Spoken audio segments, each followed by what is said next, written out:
Here is the different problem of concurrent space force system.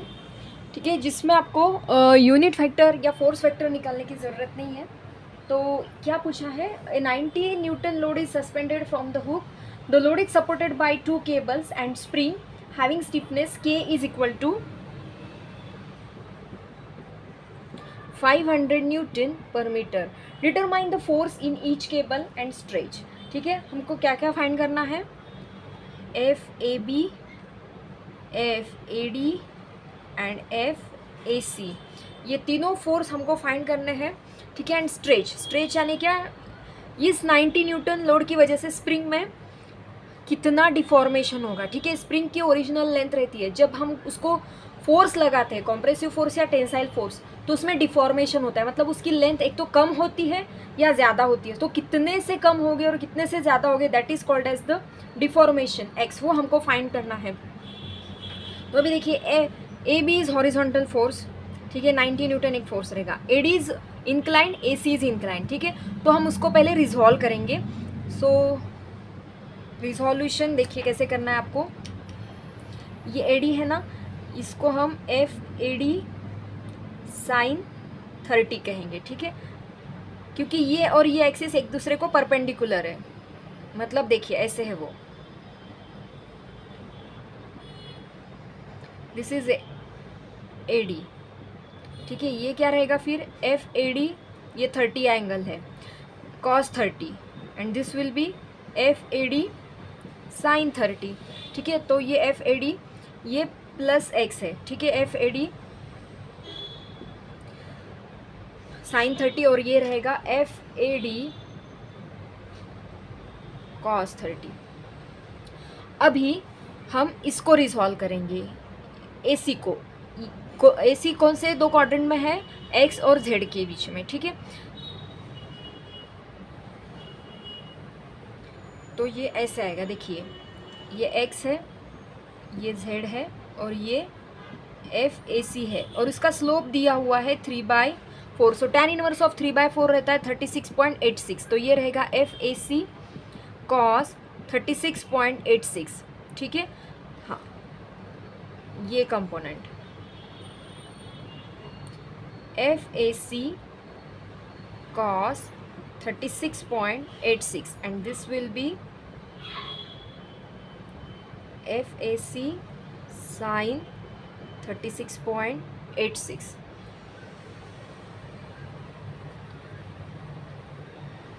ठीक है, फिर हम लेंगे summation F X is equal to 0, क्योंकि ये इक्विलिब्रियम है. ठीक है, chapter is equilibrium, summation F X is equal to 0. तो क्या क्या आएगा निगेटिव एक्स में, minus F A C cos 36.86 ये आएगा, फिर plus F A D sine 30 is equal to 0. This is equation 1.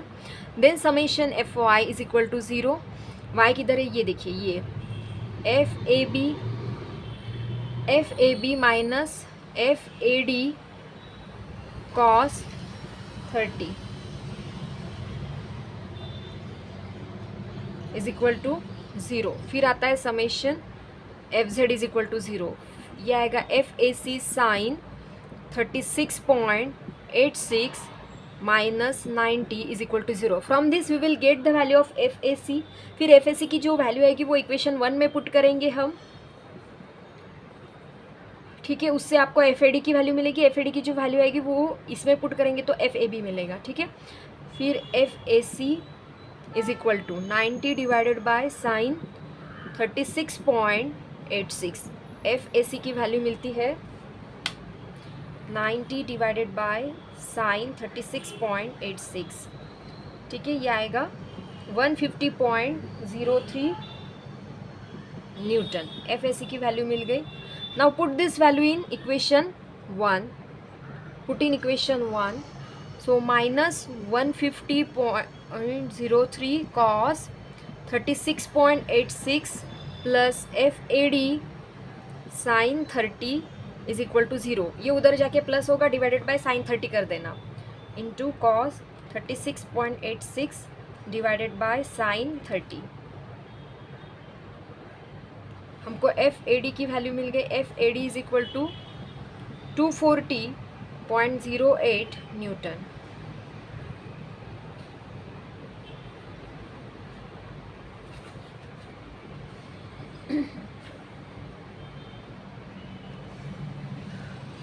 ठीक है, फिर put the value of F A D in equation 2, put in equation 2, F A B minus 240.08 cos 30 is equal to 0.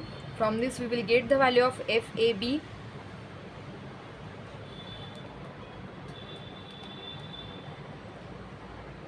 ये मिलेगा 207.92 Newton. ठीक है, अभी हमको find करना है एक्स। एक्स कैसे फाइंड करते देखिए। ठीक है, ये स्प्रिंग फोर्स है, कितना है spring force, F A B. Spring force का फॉर्मूला रहता है के एक्स। ठीक है, के एक्स रहता है, this is the spring force. अभी एफ ए बी कितना है 207.92, के की वैल्यू दी हुई है 500 into X. From this we will get the value of x,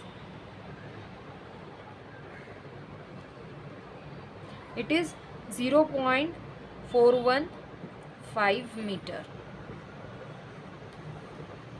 ठीक है, सो जो पूछा था हमने वो फाइंड कर दिया। बस स्पेस फोर्स सिस्टम में आपको इतना ध्यान में रखना है कि फोर्सेस को समझना है, डायमेंशनल जो 3 डायमेंशनल जो सिस्टम है उसको समझना है कि कैसे 3 डायमेंशन में दिया हुआ है। अभी जैसे कि ये 2 एक्सिस एक दूसरे को परपेंडिकुलर है, लेकिन वो 3 डायमेंशनल होने की वजह से वो निकाला है हमने 2 डायमेंशनल के बोर्ड पे, तो वो 3 डायमेंशनल दिखेगा ही नहीं। हमको समझना है कि वो 3 डायमेंशनल है, मतलब एक दूसरे को परपेंडिकुलर है। ठीक है, तो वो अंडरस्टैंडिंग और इमेजिनेशन चाहिए to study this space force. बहुत इंटरेस्टिंग और ईजी है।